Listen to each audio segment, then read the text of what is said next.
Hello दोस्तों, आप लोगों का हमारे YouTube चैनल में स्वागत एवं अभिनंदन है।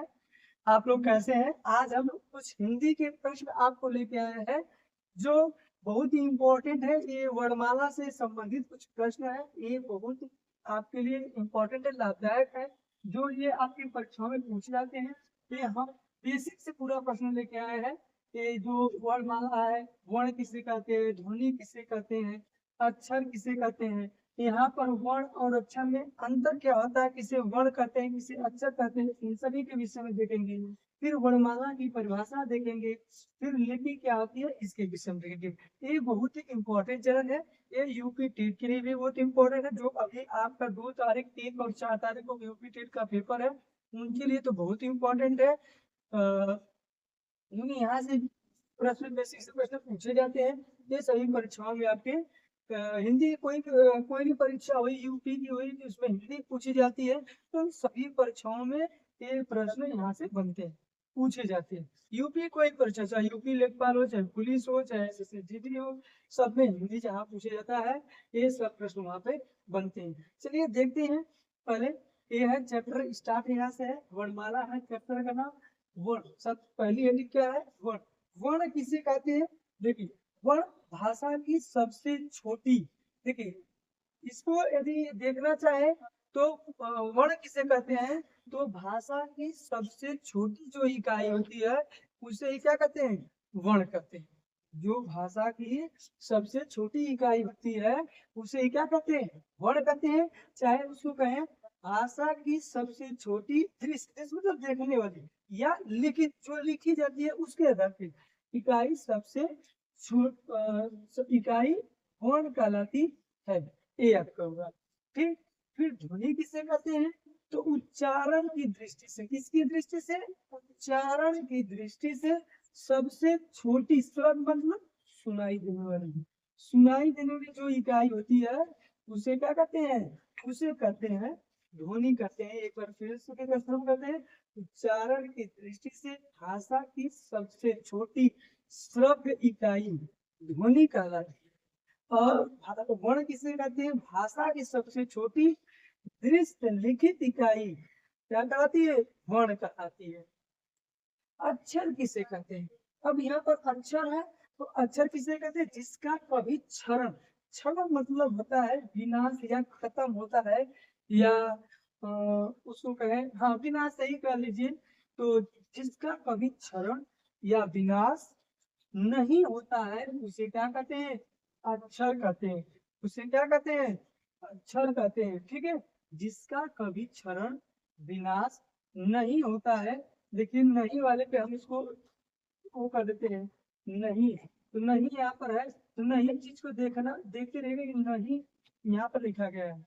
तो जिसका कभी क्षरण या विनाश नहीं होता है, उसे क्या कहते हैं? उसे कहते हैं अक्षर कहते हैं। ठीक है। अब देखिए, अक्षर और वर्ण में अंतर क्या होता है? वर्ण किसे कहते हैं? तो वर्ण भी पता है कि लिखित भाषा की सबसे छोटी इकाई होती है। वर्ण क्या कहलाती है? तो वर्ण भाषा की सबसे छोटी इकाई होती है। ठीक है। ये जो होती है वर्ण क्या कहती है? लिखित भाषा की सबसे छोटी इकाई क्या कहलाती है? वर्ण कहलाती है।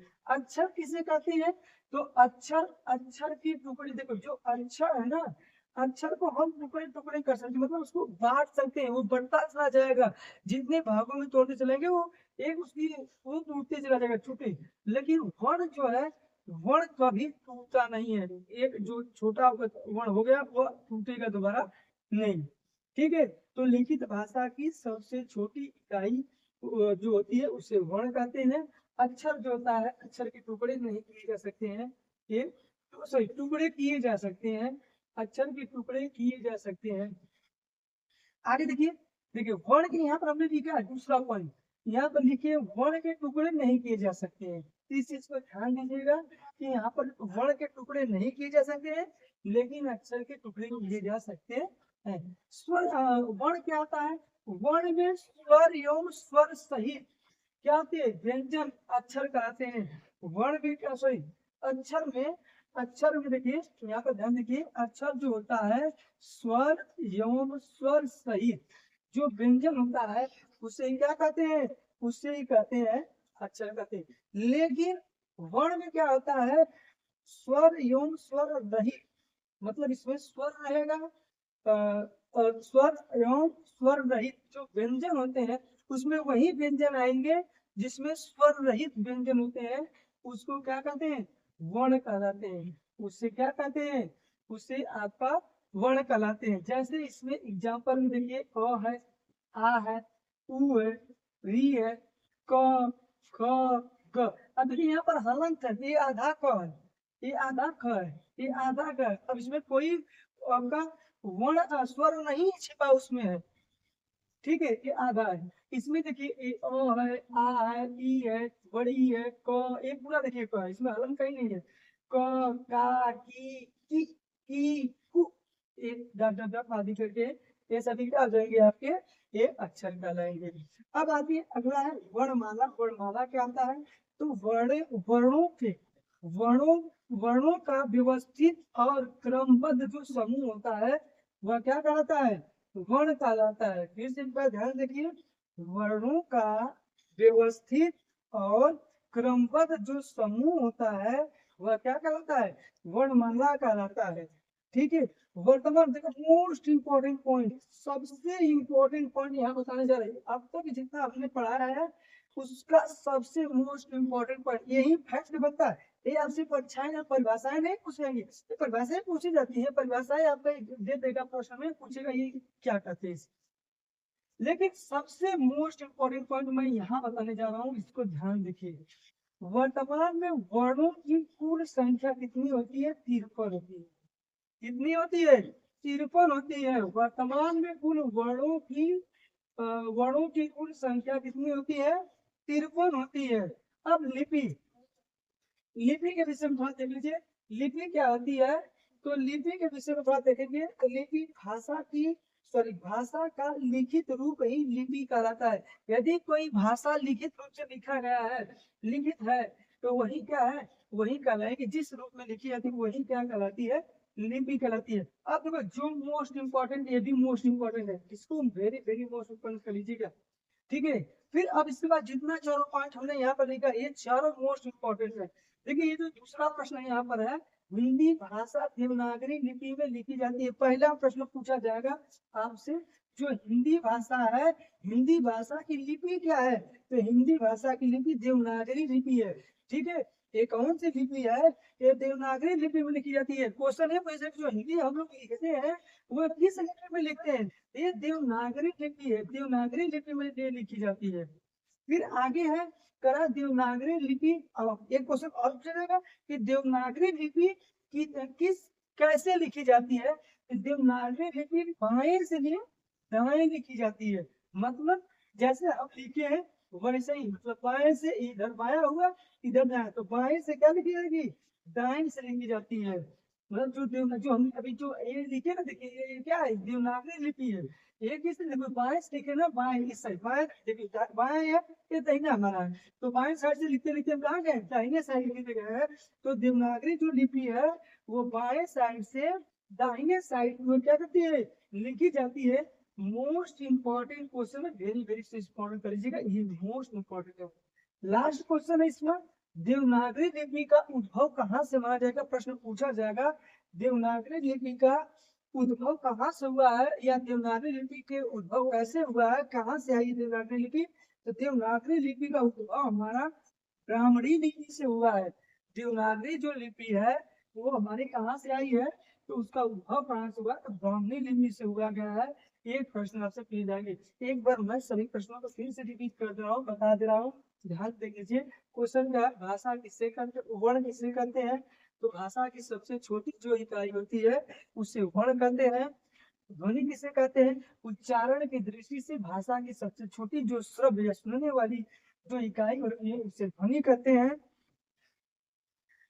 अक्षर किसे कहते हैं, जिसका कभी क्षरण या विनाश नहीं होता है उसे अक्षर कहते हैं। अक्षर और वर्ण में अंतर, तो वर्ण लिखित जो भाषा की वर्ण जो होता है लिखित भाषा की सबसे छोटी इकाई होती है। अक्षर जो होता है अक्षर के टुकड़े नहीं किए जा सकते हैं। वर्ण के टुकड़े, सॉरी, अक्षर के टुकड़े किए जा सकते हैं, गलती से बोला जा रहा है, अक्षर के टुकड़े किए जा सकते हैं, मैनेज कीजिएगा एक बार नीचे, अक्षर के टुकड़े किए जा सकते हैं लेकिन वर्ण के टुकड़े नहीं किए जा सकते हैं। स्वर एवं स्वर सहित जो व्यंजन होते हैं उसे अक्षर कहते हैं, स्वर एवं स्वर रहित जो व्यंजन होते हैं वह वर्ण कहलाते हैं। जैसे एग्जाम्पल में आ ई उ, ये हो गया, क ख ग, ये हो गया, इधर आ ई, ये हो गया वर्णमाला। वर्णों का व्यवस्थित और क्रमबद्ध जो समूह होता है उसे क्या कहते हैं, वर्णमाला कहते हैं। वर्तमान में वर्णमाला की कुल संख्या कितनी है, 53 है। भाषा का लिखित रूप लिपि कहलाता है। हिंदी भाषा देवनागरी लिपि में लिखी जाती है, जो हिंदी भाषा हमारी होती है उसे हम देवनागरी लिपि में कहते हैं। देवनागरी लिपि बाएं से दाएं लिखी जाती है। और देवनागरी लिपि का उद्भव कहाँ से माना गया है, तो देवनागरी लिपि का उद्भव आपका ब्राह्मी लिपि से माना गया है। ये आपके थे, ये इतने सारे प्रश्न थे, इसमें मैंने बहुत सारे प्रश्न करा दिए, इसको समझा दिया आज फिर से। ये वीडियो यदि एक बार में नहीं समझ आया तो वीडियो को फिर से रिवर्स करके 1 या 2 बार देख लीजिएगा। ये आपके 2, 3, 4 तारीख में चाहे पेपर 1 हो चाहे पेपर 2 हो, एक यूपी टेप का, उसमें आपको पूछे जाएंगे यहाँ से प्रश्न, यहाँ से आएगा प्रश्न है। ठीक है, तो एक बार वीडियो को जरूर देखिएगा और हमारे वीडियो को लाइक और शेयर जरूर कीजिएगा देखने का। अब हमारे चैनल पे आने के लिए, वीडियो देखने के लिए आप लोगों का बहुत बहुत धन्यवाद।